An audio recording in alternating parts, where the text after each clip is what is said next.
Yo, welcome back guys di channel Just Like Man, dan kali ini kita akan review HP lagi, oke? Yaitu HP Infinix Zero 5G.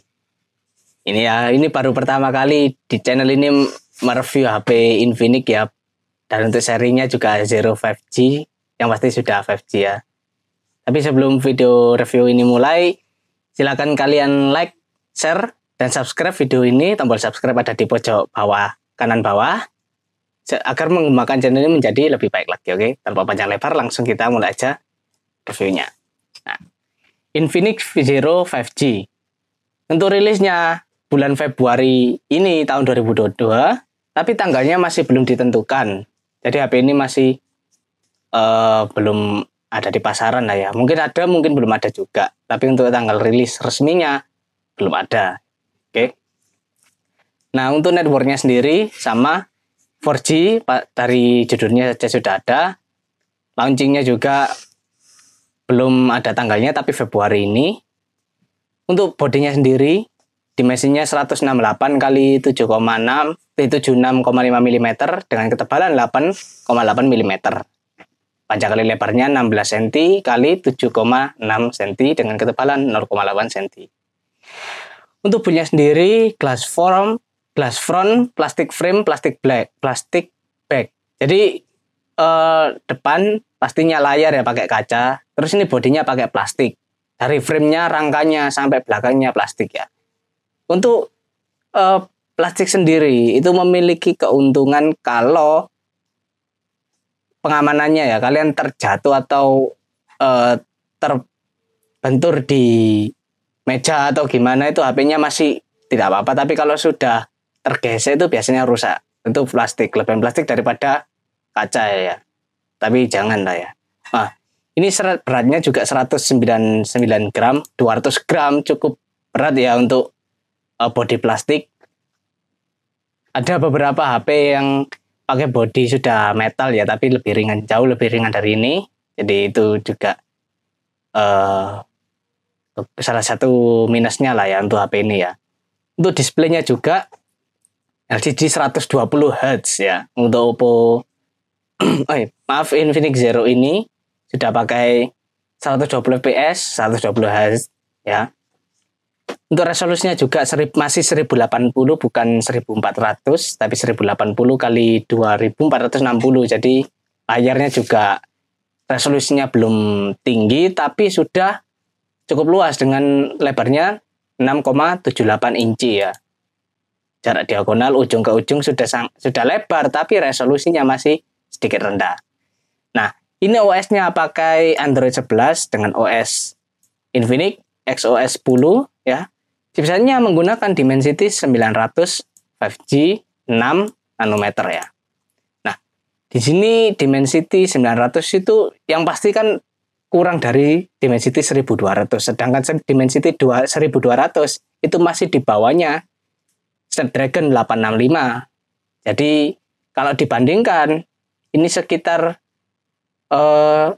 Snapdragon berapa ini?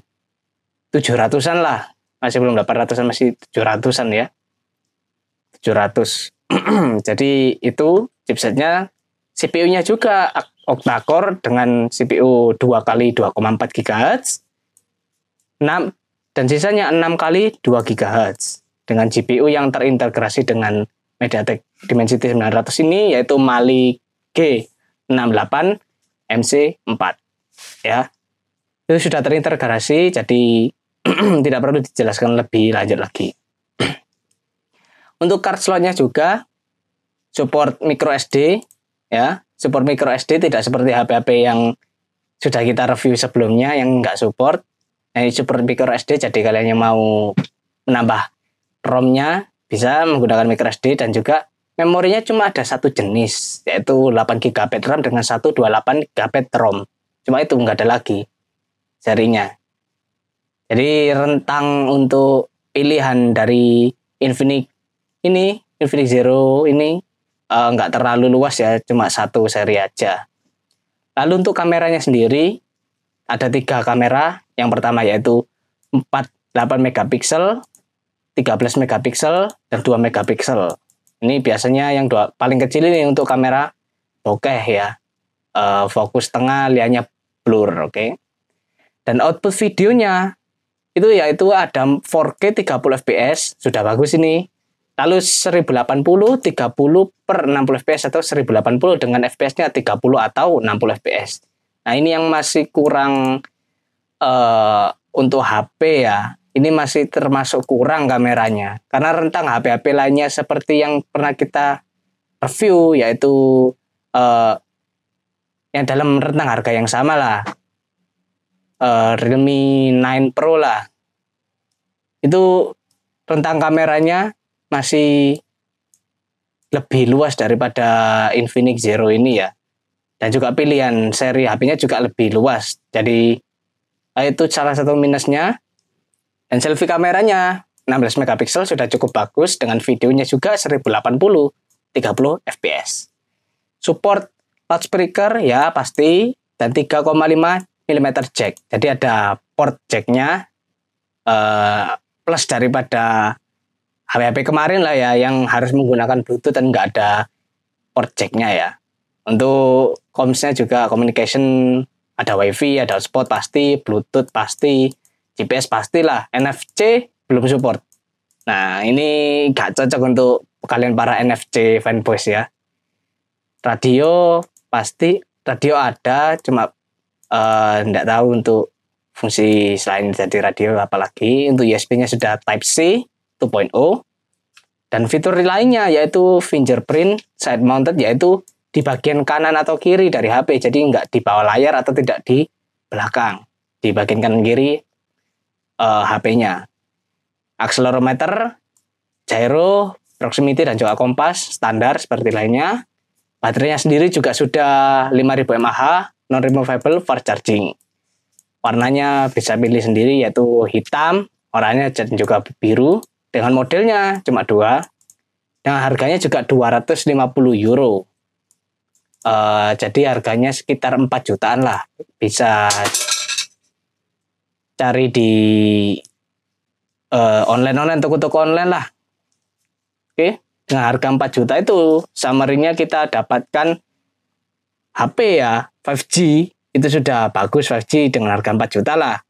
Untuk layarnya juga 6,7, cukup lebar lah ya, meskipun resolusinya masih 1080. Kameranya juga bagus, tapi kurang dalam posisi rentangnya ya. Kan tadi cuma ada 4K dan juga 1080, jadi 2160 video outputnya itu enggak ada, terus 720 atau FPS-nya yang banyak, enggak ada. Itu salah satu minusnya dalam harga rentang 4 juta. Chipsetnya juga Dimensity 900, masih sebanding dengan Snapdragon 700-an lah. Snapdragon 700-an itu masih worth it lah untuk harga 4 juta, meskipun ada HP lainnya yang dalam rentang segitu punya chipset yang lebih tinggi. Ya. Lalu dalam memori ya, rentang memori juga hanya 8 GB RAM dan juga 128. Dalam memilih HP ini jadi tidak terlalu banyak pilihannya ya. Jadi seperti itu salah satu dari beberapa minusnya Infinix Zero ini. Tapi untuk harga segitu sudah cukup worth it lah. Kalian mendapatkan 5G, terus memori 128 itu sudah bagus untuk harga 4 juta. Layar yang lebar meskipun resolusi sedikit, lalu kamera juga sudah bagus. Dan fitur-fitur lainnya yang mendukung lah istilahnya. Dan juga ada port jack, lalu ada slot SD card. Jadi salah satu membantu sekali lah daripada yang tidak ada lah. Oke. Baiklah, sekian video review Infinix Zero 5G kali ini ya. Jika ada salah kata dalam video ini mohon dimaafkan. Jangan lupa kalian untuk like, share, dan subscribe video ini. Dan sampai jumpa di video selanjutnya. Bye-bye.